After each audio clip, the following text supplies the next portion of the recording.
It don't happen. It don't happen. Listen, all the northern influencers cannot withstand the pressure of the Christians who have been applauding the United States of America right from the Middle Belt down to the South on this new proscription of the Nigerian states as a country for particular concern. I find it so hard to believe that at this age and time in 2025, a king and his followers will come out openly and demand for the total shutdown of social media. When the United States of America, private, and of course, these are secret investigators, when they came into Nigeria to conduct what we call on-site inspection, they went to so many IDPs. They found out that they are in the IDPs, these people are 95% in most cases Christians. And in most cases, these females are pregnant. They ask, what happened? A lot has been exposed. And today, Donald Trump only got to know about this because of the power of the social media. I dare say, if Buhari was still the president by now, all social media such as Facebook, YouTube, Twitter, in fact, you would not be able to hear me analyze this issue if it was left to the Fulani oligarchs who think this country will forever be their own and everybody will forever bow to their whips and caprices. You see, this is a new era. Our forebears, our forefathers might have made a mistake because they were scared, they were too cautious not to speak when they needed to speak. But in this era, there is nobody that will silence the time or the event or whatever the movement, its time has come. Nigeria must be rebutted. Nigeria must have a new name, must turn a new leaf. Nigeria must become true secular states. Yes. My question to the Northerners, to these Arewa leaders who are now calling for an urgent shutdown of the social media, that Tinubu is to shut down the social media. My question is, oh, now they don't want to take our land alone. Now they want to take our right to communicate. That's not going to happen. That is not going to happen. But again, I dare say that if Tinubu makes that mistake and bow, but I know Tinubu won't do that. He won't dare. He won't dare do that. Because if he tries it, he's only trying to what? To catalyze what we call the process, the journey to civil war. That's it. I remember some weeks, or shall I say some months ago during the Easter period, when there was an attack in Bokos, when there was an attack in Yeletawa, it was the power of social media that brought it to the awareness of the Nigerian people. Because at the time, the Nigerian media press were being, in so many ways, being streamlined, they were being sanctioned, they were being told what to post and not to post, and we thought there was no longer killings. But the power of social media exposed these things. It exposed how we saw that the bandits were having meetings with traditional rulers. It was the social media that exposed that the bandits were given chief safety titles by traditional rulers. It was the same social media that exposed that local government chairman of a place in Katsina, Zamfara, are even going to the wedding ceremony of bandit leaders, giving them free girls to marry. That is what they want to be banned. So that the light that the social media brings, the enlightenment, okay, the knowledge, the exposure it brings, they do not want it to come and chase away the veil of darkness, the veil of tyranny that they have laid on us as a nation for a period of 60-something years. We've always said it, by 2027, a lot will be determined. And I'm then sure of Tinubu, a very smart president. He's still playing along. I mean, he just released a memo that Nigeria is a country where there is absolutely religious tolerance. Papa, Presido, on that one, oh, I disagree. Oh. In Lagos, in Southwest, yes, you might say there's religious tolerance. Nobody can, your wife, if she was not the first lady, she would not go to some places in the north and say she's evangelizing Jesus Christ. Didn't you see a northern sheikh, a northern imam coming out calling for the unaliving of the wife of the president? I mean, didn't you see it? What was his excuse? He said she's an arna, she's a kafiri, she's not a Muslim, she's an unbeliever. That she's the one corrupting the mind of the You see, my people, there's only one thing that this tells us will happen as regard Nigeria. It only tells us and reminds us that Nigeria is not meant to function. We are supposed to have at least 6 countries, 6 United Nations living. If we decide not to have another map or whatever, if we say that, okay, we don't want to go into civil war, then let us go into confederation of nations. You know why I know that this my assertion, I am right, was the day I heard that Akiwumi, the former Minister of Agriculture, the recent past president of African Development Bank, Akumi Adeshino, the president, he said that Nigeria needs to look at itself. We need to have that proper conversation that we cannot continue like this.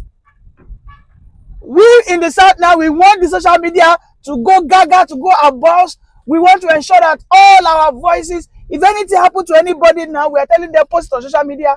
But some people in the North are saying that ban social media. Ban social media. Like for real, and we keep deceiving ourselves that we are the most populous. No, we are the most confused, okay, the most deceiving nation on earth. We keep deceiving ourselves. How are we expecting this country to work when we are not facing the same direction? Because how we want to take and work? You want to make a commode social media. The Sultan, I'm going to play you the cassette. For some of you who have not seen it, I'm going to play it for you now. You said they should ban social media, that is causing crisis. There's so many misinformation. Oga, what is misinformation about this? What is the misinformation? Are people not being killed? If the Muslims in the North feel that some elements are killing them, which is right, by the way, I have never for one day come out to deny the fact that some Muslims are being killed by these Islamic extremists. I will never say it. These are Christian moderates. Okay? They are being killed in their numbers. Instead of you, our leaders in the North, to come out and speak in support or in corroboration with what the Christians are saying, that the Christians are being killed, are being wiped out in the Middle Belt in Nigeria. Some say, okay, yes, some Muslims are also being killed, so that everything will go hand in hand. Don't try to silence one person. Don't try to cut off our lifeline, because social media is like a lifeline to our current happenings. If there's no social media, my people, nothing will change. Nothing. If anything will happen in this country, if anything, the social media will have at least 80% of the impact to mobilize, to catalyze, to radicalize, to reawaken, to conscientize the people. That is the fact. Yes, we all remember how NSAS began. And what made NSAS become so powerful was that very minute Buhari made that mistake, where he went to switch off the connectivity of social media. That would dare happen. Today, so many of our pastors, so many of them are quiet. So many of our Christian leaders, so many of our southern, celebrities, they are quiet. The very moment a government of Nigeria tries to make that mistake and switch off the internet because we are rightfully crying out that we, in our numbers, Christians in their numbers, are being wiped out. You will see the likes of Brother Shaggy, Davido, those that are making money online. You will see Pastor Jerry Eze. Okay? You will see the likes of Adeboye. All of them will begin to speak up. Those ones now, they are forming deaf ears, like they don't know anything, they don't want to say anything. These are the people that were commending Barack Obama as at 2013, 2014 when they declared war on Jonathan. Right? And back there, who was the biggest beneficiary of that campaign that they did against Jonathan? Was it not the Northerner? In fact, it was one of, in the last 20 years, the most powerful Fulani man was Buhari. He was the one that benefited that campaign, that propaganda. So you cannot believe that it will always be your way, which is the highway. No. The very logic that Nigeria was premised upon, the very lie Nigeria was built, bonded together, has come to an expiration. This is what it means. These Gen Zs, these millennials, these Gen Alphas, these new generations that are born into Nigeria today, who grew right from the age of 2, 3, 9, they watch cartoon for social media. As they grow, now they see what they saw. They are seeing what is sopping. We can see that the storm is brewing. The panic is increasing on a daily basis because very soon, let us settle this thing amicably. Let us accept that there is an issue, both in religion and ethnic, philosophy. Let us agree it. I do not even want us to go our separate ways totally like everybody. No. I just want us to have what is obtainable in Switzerland. That is my own. Let each confederation, let each constituent take care of the people according to the resource. Then we'll have a federal government. Federal government, the person that will be elected as the president will not spend more than 2 years or maximum 3 years. You leave. Within 10 years, we have had 3 people. Or 2 years, within 10 years, we have 5 people. You just go there, nobody will even focus on it. You just say turn by turn, you don't do. Nobody will give a damn. What we'll be fighting for will be our regional premier governors. We're going to say, okay, in Southwest, we have 6 states. If we want to turn ourselves to 7 regions or 7 states or whatever, we will agree amongst ourselves. We'll take it to our regional parliament. We have that discussion. Okay, we want to have the Ibadan state. Okay, we want to have the Ogun state. Okay, we want to have this state, this state. If the Midwest want to stand alone, they stand alone. If they will be a part of it, these are the things. God. Make them off social media for November 1st, 2025. This is wrong. This is totally wrong. How did we find ourselves together? Lord, look at wherever you are, you no go die well. Even as you don't die since, you no go sleep well. Hi, Jesus. Hi. It's so sad. It is so sad. What happened has happened, and it's there written. You can't come and be through social media, but that's one terrorist organization, social media. Social media is a terrorist organization.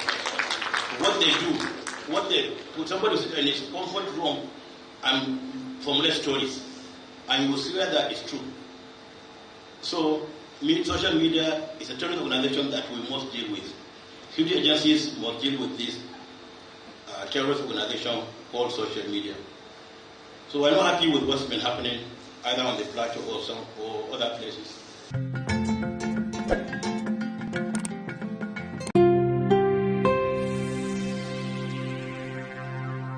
I declare this without any shadow of a doubt. The campaign of violence and displacement in northern and middle belt Nigeria does indeed constitute a calculated, current, and long-running genocide against Christian communities and other religious minorities without any reasonable doubt. To continue to deny this is to be complicit with these atrocities. I say this not in anger, but in truth and grief. My stated assignment from my host was to speak the truth, and I have done that to the best of my ability. I believe Nigeria has a bright future. I believe in Christian-Muslim harmony. I believe good people of every tribe and faith and party must stand against this evil, but first we must name it. Here I stand. I can do no other. So help me God. Welcome back to my channel. Thank you for joining us as we dissect what is going on in the Nigerian political space. As it stands at this hour, the northern Muslim leaders are begging on the southerners that please do not listen to the international bodies who want to separate us as a nation. You see, the hypocrisy of one Nigeria is about to actually get quenched. The hypocrisy that one Nigerian exists is about to get diminished, because the Americans have said that they will not just put a sanction, that there are possibilities for boots to be on ground. But the funny thing is, the northern leaders and the northern influencers have started saying that that the America simply want to come after our natural resources, that is their agenda, that the America would never put anybody's interest first before their own interests.